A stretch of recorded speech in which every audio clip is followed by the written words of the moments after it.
జనరల్గా అందరినీ బ్రదర్ అంటారు. మామూలుగా ఏం బ్రదర్ ఎలా ఉంది ఈరోజు షార్ట్ డైలాగ్ చెప్పండి అంటారు. ఆయన ఎప్పుడు చెప్పుకొని ఏ రోజుల్లో ఒకసారి ఆ డైలాగ్ ఒకసారి వినిపించండి బ్రదర్. అట్లాగే నన్ను శ్రీనివాసరావు అని అనుకున్న డైరెక్టర్ గారు శ్రీనివాసరావు అయినా డైలాగ్స్ మేము ఎట్లా పింగళ నాగేంద్ర ఏ రకంగా రాశారు, ఏ రకంగా మేము మా పద్ధతిలో అంటే ఆయన దృష్టి. ఇప్పుడు నేను చెప్తే అలా ఉంటుంది, రామారావు గారు చెప్తే ఉంటుంది, అట్లా డిఫరెంట్ అది రాదు. కానీ ఆయన ఊహించుకొని ఆయనకు అర్థమవుతుంది కదా ఏ రకం శతానేక బల గర్వ దుర్విదగ్ధుల మదవడించి శతానేక దర్పోద్ధతుల రూపుమాపి అని అంటుంటే నా పీల వాయిస్లో అది ఉంటుంది. కానీ అందులో ఆయన గారు చెప్తే ఏమి ఉంటుందో వస్తుంది ఆయనకి తెలుసు అని చెప్పారు. దాన్ని ఆయనకు ఒక హ్యాబిట్ అంటే ఆ పేపర్ 2 పేపర్లు 3 పేపర్లు అంత మేము ఆ రోజుల్లో మొత్తం అందరు ఆర్టిస్టులు రావాలి చిన్నవాళ్ళు పెద్దవాళ్ళు కానీ మొత్తం సీన్ పేపర్లు ఇచ్చేవాళ్ళు. వాళ్ళ డైలాగులు మాత్రం కాదు, కార్బన్ పేపర్లు నేనే రాశాను, ఎన్నోసార్లు తీశాను. ఇంక్లూడింగ్ ఋషేంద్రమణి అలాంటి వాళ్ళకు కూడా ఛాయాదేవి వాళ్ళకి డైలాగులు ఇచ్చాం. ఎవరెవరి డైలాగ్ కావాలో వాళ్ళది రెడ్ బెల్ట్తో అండర్లైన్ చేసి అంటే మీ డైలాగ్స్ ఇవి శ్రీకృష్ణుడు అనగానే శ్రీకృష్ణుడు డైలాగ్ అంతా వచ్చి వస్తుంది అనమాట. ఆయనకి అది ఇచ్చారు. ఆయనకు బెల్ట్ ఇది వేసి పెట్టాడు. ఆ పేపర్ ఇచ్చేస్తారు, అది ఇచ్చేస్తారు ఒక కాపీ. చదివిన తర్వాత టేక్ అవుతుంది డైలాగ్ ఆయనకి డైలాగ్ అవుతుంది, ఆ షాట్ అయిపోతుంది. ఓకే అనగా నెక్స్ట్ షాట్కి వెళ్తారు. అది తీసి ఆ డైలాగ్ వరకు చింపేస్తారు, పక్కన ఇస్తాను, ఇదిగో ఇది తీసుకోండి అయిపోయి మీ అప్పు తీర్చాను, తీసి నవ్వుతూ తీసుకోండి బ్రదర్. ఇంకొక డైలాగ్ అలా ఒక్కొక్క డైలాగ్ ఒకటి లాస్ట్లో ఒకటే డైలాగ్ మిగిలి ఉంటుంది. ఆ డైలాగ్ ఇచ్చేసి అయిపోయింది బ్రదర్ సీన్. చాలా సరదాగా ఉండేది. తర్వాత నెక్స్ట్ ఆయన డెడికేషన్కి చెప్పాలంటే ఆ తర్వాత నేను ఆయనతో పనిచేసినటువంటి సినిమా జగదేక వీరుడు. అంటే అక్కడ స్క్రిప్ట్ అదేంటంటే వైద్య వాళ్ళు జయంతి వాళ్ళకు నేను 2 కూడా స్క్రిప్ట్గా వర్క్ చేశాను.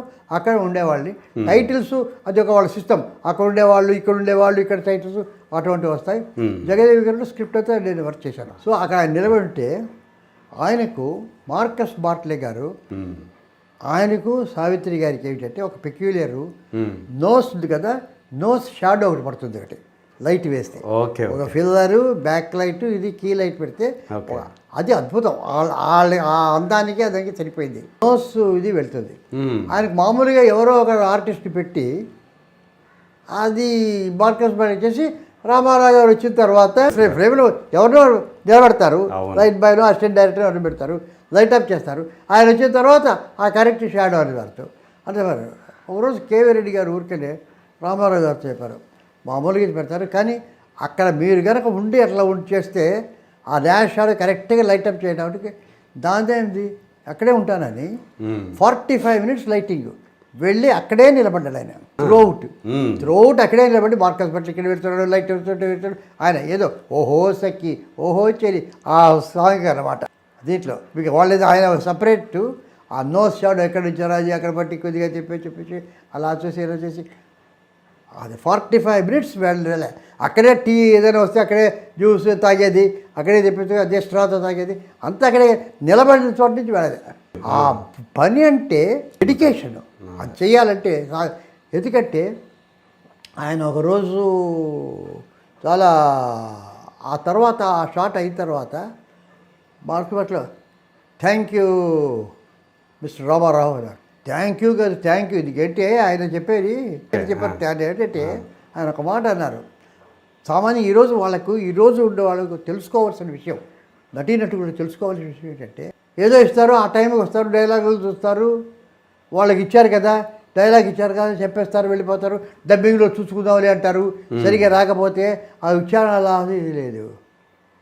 ఇది రామారావు గారు చెప్పారు. నేను ఎందుకు ఇంత డిసిప్లిన్గా అంత చేయాలంటుంటే వాళ్ళ కోసం ఊళ్ళో వాళ్ళ కోసం కాండి, నా కోసం మీరు ఏమో నేను ఏదో అటువంటి స్వార్థం లేదు అని అనుకోకండి.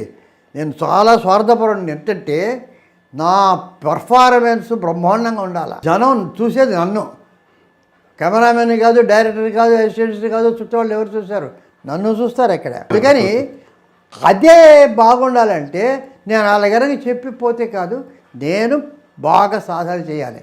అక్కడ కావాలంటే కెమెరామెన్ కూడా కలకాలి నిలబడాలి, ఎన్ని రిహార్సల్స్ కావాలంటే అన్ని చేయాలి. ఎందుకు చివరికి నేను బాగా కనిపిస్తాను కనుక. అది నేర్చుకోవాలి. ఇప్పుడు ఏంటంటే ఎవరి కోసమో చేస్తున్నామో చేస్తున్నారు కనిపించేది వాళ్ళే కదా.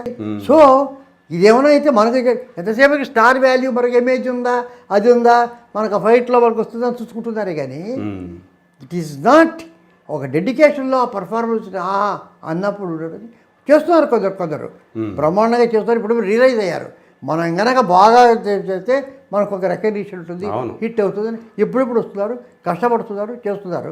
కానీ బై అండ్ లార్జ్ ఆ డిసిప్లిన్ లేదు. ఆ తర్వాత నెక్స్ట్ నేను పిక్చర్ చేసేదంటే శ్రీకృష్ణార్జున యుద్ధం. శ్రీకృష్ణార్జునలో రామారావు, నాగేశ్వరరావు గారు ఇద్దరు చాలా, అది ఒక డిలైట్ఫుల్. ఏంటంటే వాళ్ళిద్దరు పోటీ, హీరోలుగా పోటీ, బట్ ఎంత ఫ్రెండ్లీ పోటీ. లాస్ట్లో కృష్ణార్జునుడు పద్యాలు, బుధర బాణాలు గిడాలు కూడా ఎదురు పద్యాలు పడతారు. నాగేశ్వరరావు గారు ఆయన బ్రదర్, నాది ఒక కోరిక, నేను మేకప్ చేసుకొని మీరు రండి, మన ఇద్దరం కూర్చుందాం, మీ షాట్ తీసినప్పుడు నేను చూస్తా, నా షాట్ చేసా, ఏదైనా దాని మీద ఎట్లా చేస్తా ఇంప్రూవ్మెంట్ చేసుకుంటూ మనం చేద్దాం. పిక్చర్ కేవీ రెడ్డి గారు సరే ఇద్దరు కూర్చున్నారు త్రూ. ఆయన షాట్ లేకపోయినా రామారావు గారు షాట్ తీస్తున్నప్పుడు ఉన్నారు. ఆయన షాట్ మళ్ళీ ఇది తీస్తారంటే మళ్ళీ తీసిన తర్వాత ఆయన కౌంటర్ చేస్తాడు కదా, సార్ ఇందాక తీసిన షాట్ మళ్ళీ ఒకసారి తీయండి సార్, ఎందుకంటే ఆయనకు పోటీ పడాలి. ఆయన ఎదురుగా బ్రదర్ అది చేశారు కదా, నేను ఒక పంచ్ వేస్తాను అని చెప్పి ఇంకొక షాట్ డిలైట్ఫుల్ ఇక్కడ తీసాడు. అంతా ఒక సెటప్లో చేసాం. ఇక్కడ వేరే లైట్ అరేంజ్ చేసాం, ఇక్కడ ఒక రథం, అక్కడ ఒక రథం, ఆ రథం వేరే, ఆ రథం వేరే, ఆ గుర్రాలు వేరే. వాళ్ళు హీరోలు కాదు, ఒకవేళ లవ్ ఉద్యోగులు మళ్ళీ క్రీ చేసుకుంటూ ఆర్ చేసి చూస్తుంటారు. బ్రదర్ మనం ఒకటి చేస్తాం. అలాగా ఎటువంటి తర్వాత చాలా షార్ప్ రామారావు గారు డైలాగ్ చెప్పారు. ఇప్పుడు